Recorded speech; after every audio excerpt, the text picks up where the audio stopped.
So this is coming up to 23:30 GMT on Wednesday, the 5th of August, 2020.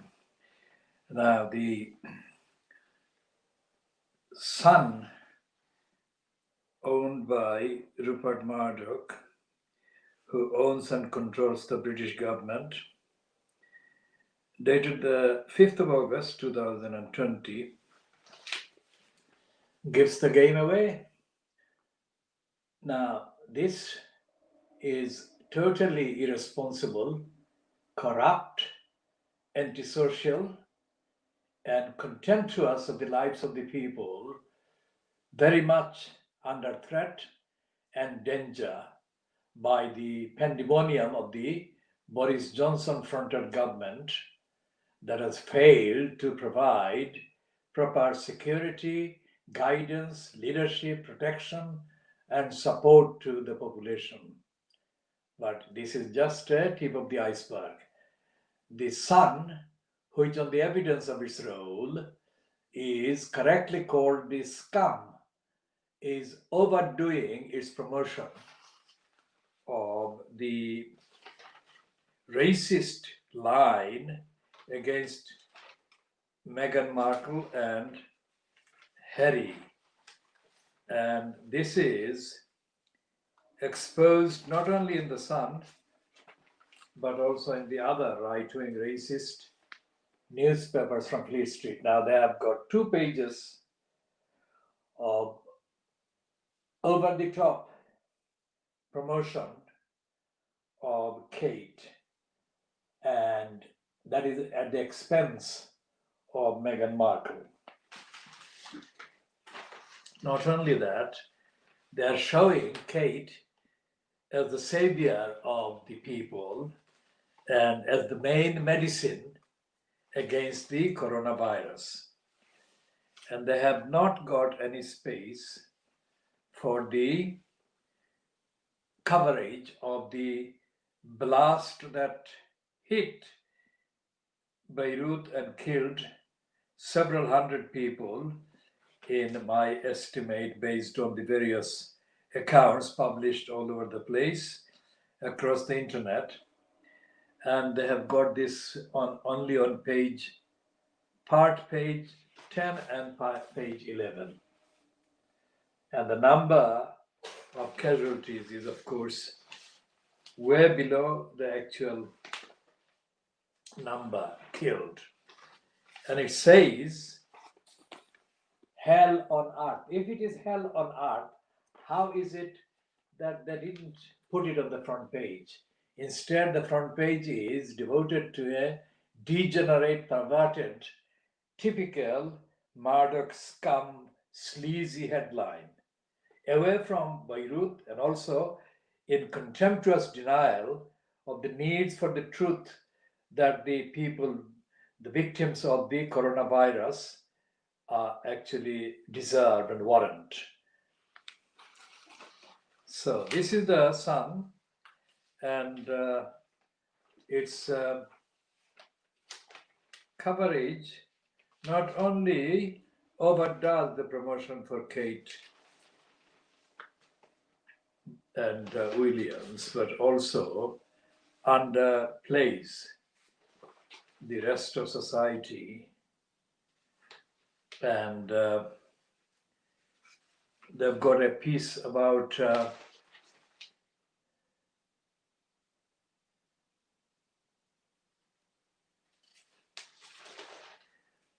Ulrika Johnson.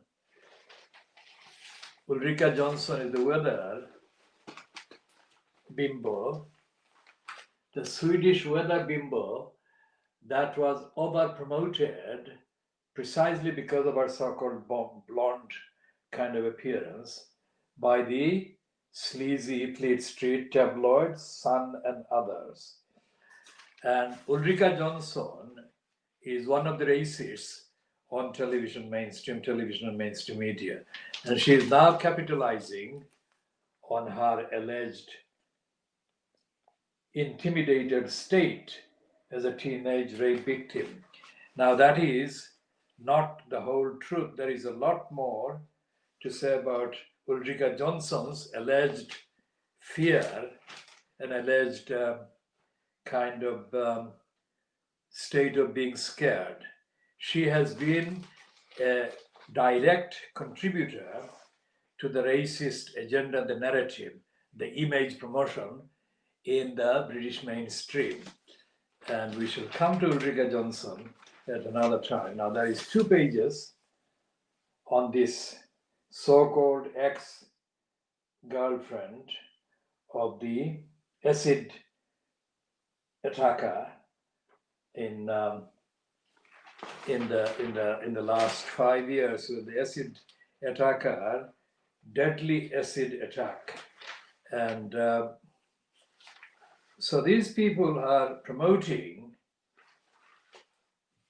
trivial, sleazy, racist images and imagery, while they're suppressing the truth about the implication and the impact and the serious danger faced by millions in Britain from the persistent spread of the virus and other dysfunctioning aspects of the care system, so-called.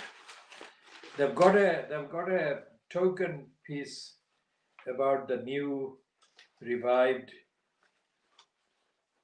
series on spitting image.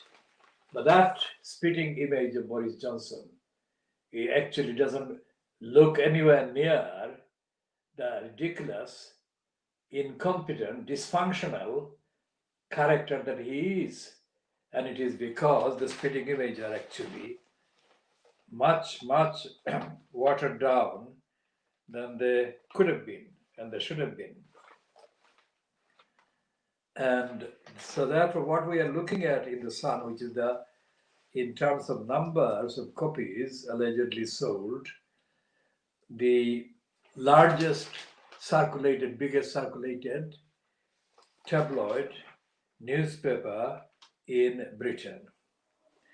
And this is the general view of its contents. And what this means is that the people are being fed disinformation, misinformation, diverted information, racist information by the Sun at a time when the pandemonium of government fronted by Boris Johnson is continuing to fail the people and also defy most objectively assessed scientific evidence that demands that the actions that need to be taken to stop this virus are not anywhere near being taken. And there is about 5 or 6 or 7 different strands of opinion being flaunted and promoted in the name of at the behest of the Boris Johnson regime. That there is no coherent opposition from Keir Starmer, whose concern, as splashed on The Guardian of Wednesday, the 5th of August 2020, is a moderate capitulatory position, capitulating to the government while appearing to be concerned about the bleak winter coming if the actions necessary are not taken in the next 5 weeks. This is typical, not forensic, evidence of the behavior of this timid and complicit opposition leader, Keir Starmer, at a time of the biggest social and societal crisis faced by this country for hundreds of years. And it is widely believed by most of the observers of the economy that the crisis in the economy that is coming will be the worst crisis Britain has faced in the last 300 years. Estimates vary depending on who is actually the expert, but essentially there is unanimity among the observers of the economy, and it is starting from 100 years to 300 years, let's say. And the fact that that is how bad the economic forecast and economic prospects is it would be imaginable that a competent, coherent, responsible, rigorous opposition would maximize the use of its opportunity to represent the community and the people at the state of the pandemonium government. But Keir Starmer has failed or chosen to fail to do any such thing, which takes a worldwide kind of view of Britain again to where we have been saying it is. It's a banana republic. There is no rigor in the government, there is no rigor in the opposition, and there most certainly is no rigor in the actual elected House of Parliament, House of Commons.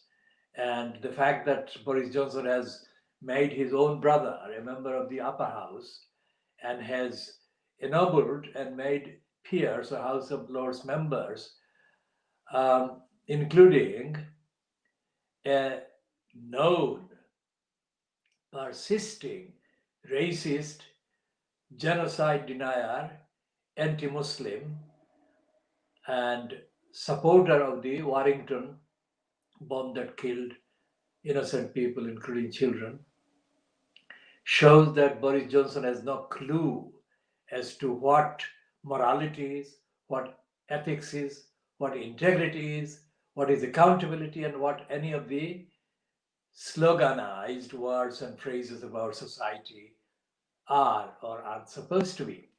So this is another Boris Johnson's contradictory position about the size of the unelected House of Peers and it being ignored by the opposition as an example which should be used to condemn him and expose him for what he is, unfit for government, unfit for society, shows that the Labour Party opposition doesn't exist. It has died. In effect, not maybe biologically, but in effect, they have died. And this is extrapolated and replicated and duplicated and found across the lower levels of government at the local levels, in the council level, in the borough council level, in the regional levels, except in Scotland, which is a slightly different part of the equation. So we shall be coming to that in due course, not necessarily in this bulletin. But the fact remains that Nicola Sturgeon has been compared in the mainstream several times in the last 3-4 months with Boris Johnson, as she has been compared favorably in terms of the level of her competence compared to Boris Johnson's. So that is the nearest that anyone has come to the New Zealand Prime Minister, Jacinda Ardern, and whose role in appearing to solidarize with the victims of the mosque massacres in New Zealand put her into a very positive frame internationally, and especially among Muslims, especially among, surprisingly, some rulers in the Arabian Gulf states who were showing over the top admiration for her as compared to their treatment of many of the poor Muslims coming to work in the Gulf states from Bangladesh, from India, from Pakistan, from other countries, not necessarily all of the Muslims are poor people coming to work in Saudi Arabia and the other Gulf states. And that is the comment we shall be making as part of the commentary at the end of the week of Eid al-Adha that is just ending. And we shall come back to the general narrative about the duties of the Muslims to society, regardless of who, what religion, or what ethnicity the members of the society belong to. To humanity, Muslims have a duty, not as a missionary proselytizing duty, which I personally totally question because of the context, because the first duty of Muslims, in my understanding of it, of Islam is to practice what Islam says. And if I don't practice one part of Islam, then I have no right, in my view, to preach that to anybody else. So therefore, the Muslim community as a whole is not practicing most of the teachings of Islam. And unless or until the existing Muslims, practice most of it, they have no call, they have no right to be preaching Islam to people who they think are not Muslims yet. So there is a serious philosophical contradiction inherent in the behavior of these people who are proselytizing, and many of them are seen in Tower Hamlets and in other parts where their own community, their own family, their own personal behavior is way, way short of what Islam requires them to be. And yet they are preaching to non-Muslims the virtues of Islam. That is a very serious challenge, and it must be faced up to, admitted, and it should be rectified.